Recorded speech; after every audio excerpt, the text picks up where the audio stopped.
My fellow pilots, good afternoon. I'm excited to be at my very first executive board as your Vice President of Finance. It's certainly a different perspective standing up here at one of these versus sitting out there wondering how long these speeches are going to go on for.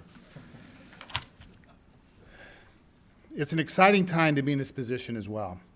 As you know, at last year's Board of Directors meeting, the BOD voted in a dues reduction starting January 1st, 2020, from the current 1.90 down to the 1.85%. So starting next year, I'll do the same job as my predecessor, but with less money. Thank you. Speaking of my predecessor, I'd be remiss if I didn't publicly thank Randy Helling for his many, many years of service. This job can be thankless at times, but he served this body and all our pilots very well. In his honor, I considered telling a really bad joke, but I just couldn't bring myself to do it. And that's about the laugh I would have gotten anyway, so that's good. So down to business. The dues reduction requires a large amount of planning to make sure that we can bring the same level of services to our members. It also presents an opportunity to revisit policies and procedures that might need to be updated by changing times. To that end, the Executive Board last fall created the Structure Services Finance Review Committee, SSAFR. As ALPA Treasurer, I chair that committee along with these members listed here. We've had a pair of meetings via teleconference and one in-person meeting, and things have been very productive. We plan another in-person meeting starting June 19th. While we've made good progress, there's still a lot of work to do. In past meetings, we focused on asking the right questions and choosing the right topics that will yield the best results. Through spirited debate, we hope to start forming policy suggestions that will ultimately become new and more efficient ways of doing business. We've been able to narrow our main focus down to four major areas: the size of the MCF and OCF, allocation of the 4 buckets in the spending limit policy, funding of national committees, and procurement policies. Our first area of discussion revolved around the monetary goals for the Major Contingency Fund and the Operating Contingency Fund. As you know, in 2015, the MCF Review Committee set a goal of getting the MCF up to $100 million. The MCF Review Committee looked at multiple factors and realistic negotiation estimates to come up with this figure. Our committee has discussed whether it's too high, too low, or just right in today's environment. Alternatively, we've considered if we should expand the activities the MCF funds are allowed to be used for. We discussed whether ALPA should create additional funds, for example, an account to save for a new building. The next 2 items on our list go hand in hand. Our allocations to the 4 buckets in the spending limit policy and the funding of national committees. The overall intent with this area is to allow more money to be available for a more diverse participation in national committees. We constantly hear about the need to train our replacement at multiple levels, yet many MECs cannot afford to provide flight pay loss to send volunteers to national committees. Currently, many committee chairmen are funded through the ANS, but other members are not. We discussed possible ways to direct more money to our committees and to get a more varied group of volunteers, including increasing national committee funding within the ANS, knowing that it would result in a smaller surplus that we send to the MCF. Lastly, the committee discussed the current procurement policies as well as expense reporting. Generally, we asked if it was time to update our current numbers and limits on procurement and expenses to be more in line with actual costs our members and leaders are facing today. With the dues reduction and the formation of the SSAFR Committee, we are provided with an opportunity to change for the better and make things easier for all of our hard-working volunteers. I look forward to sharing more with you as work continues. Now let's look at the numbers from both last year and this year to see our financial standings. A review of ALPA's preliminary consolidated income reveals that our organization ended 2018 with a surplus of $42.3 million on a $204 million of income. That number includes all MEC and LEC surpluses as well. The surpluses provide us with a prime opportunity to invest in our union and recapitalize some of our very important assets. Here's a more illustrated summation of our preliminary review for last year preliminary revenue for last year, and as it compares to our expenditures. Here you can see a more detailed breakout of our income versus our expenses. The largest increase in expenses over 2018 was flight pay loss at $6.1 million. As we look at the figures for the first quarter of 2019, ALPA continues to trend positive. We posted a surplus of more than $33 million as of the end of March, primarily related to receipt of dues on profit-sharing payments and strong new collective bargaining agreements. Thank you for the hard work of those MECs that were able to conclude their negotiations, and I'm confident that the continued efforts of those MECs that still have work to do will pay off soon. In this next slide, we see a breakout of the consolidated revenue versus expenses, this time for the first quarter of 2019. Year-to-date, dues revenue totaled $62.5 million compared to $59.4 million for the first quarter last year.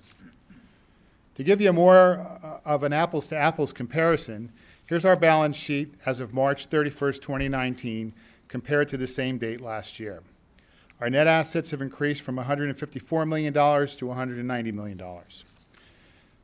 ALPA's A&S account, which funds the largest portion of our anticipated expenditures, is at 57% of dues income.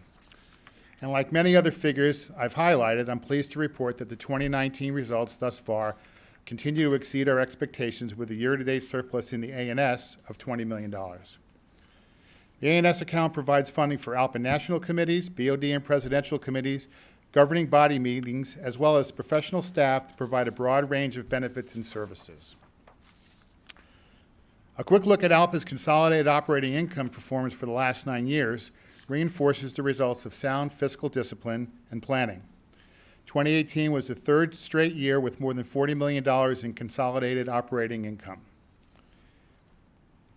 This next slide, we see actual and projected dues from 2002 through 2018. Every year since 2009, our actual dues revenue is higher than the budgeted amounts, demonstrating a fiscally conservative approach to budgeting for our budgeting process. This has allowed us to work towards strengthening ALPA for the future, as well as providing flexibility in the present. ALPA's Operating Contingency Fund, or OCF, is one of our most strategic resources. The OCF is a sinking fund with surpluses carried forward into subsequent years. It's divided into 3 separate funds: the Special Projects Fund, the Contingency Fund, and the Operating Fund. As you can see in this slide, we've been steadily rebuilding the OCF since 2008, when due to an economic downturn, it reached historic low levels. You'll notice a dip in 2017, which is due mostly to transferring $7 million to the MCF as a part of its own recapitalization effort.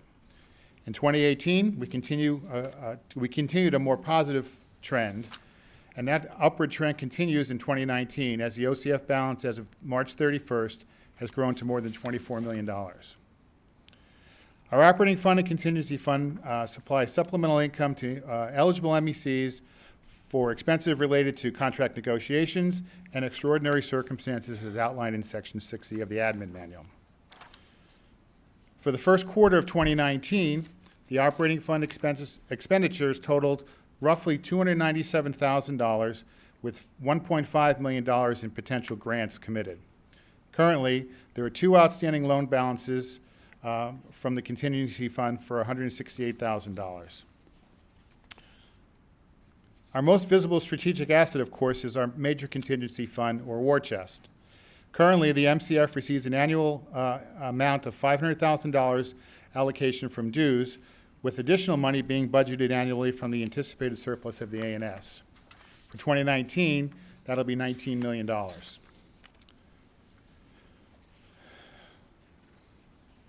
This slide reflects the latest MCF picture. As you can see, the balance currently stands at $71.4 million, with just 2 pilot groups having active allocations. This past April 1st, both Frontier and WestJet were removed from the MCF allocation list. Our expenditures so far this year total $117,000. I'd like to provide you with a quick update on ALPA's membership insurance, or member insurance. As you can see in this chart, we have just short of 40,000 policies in place, with $13.8 million in premiums. These policies provide value and peace of mind for our members and their families. Now on to Valo Park. As Bill mentioned earlier, this is planned to be our last executive board meeting in this building. Construction at Valo Park continues with an expected move-in date of August 12th. The demolition was completed ahead of schedule, and now construction, including the addition of an internal stairway, is underway. The officers and staff have worked hard to keep the project not only on time, but to bring it in under budget. I actually drove past the property over the weekend and saw the ALPA logo prominently displayed, and it really looks great. This building will be mothballed until sold, with the hope that the opening of the metro station here in Herndon will facilitate the sale. As I mentioned, the October executive board is planned to be in the new facility, and we all look forward to breaking it in along with you. As I wrote in my column in the April issue of Airline Pilots magazine, this is a year of many firsts for me. Today starts my first executive board, and next year we will all experience our first year together with the new financial reality with reduced dues. But I promise you, first and foremost, that my primary focus will be on continuing our conservative budgeting approach and making financial decisions that will benefit all of ALPA. Once again, thanks for volunteering to serve your fellow pilots, and thanks for putting your trust in me to allow me to serve you. Thank you.